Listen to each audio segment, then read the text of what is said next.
Pero gaano man kapesi ang surot, may simpleng solusyon daw para rito, ayon sa mga eksperto.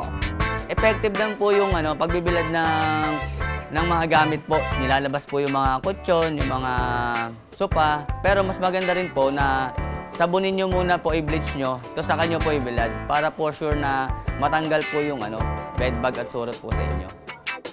Ang bleach o dishwashing liquid daw kasi may matapang na amoy at kemikal.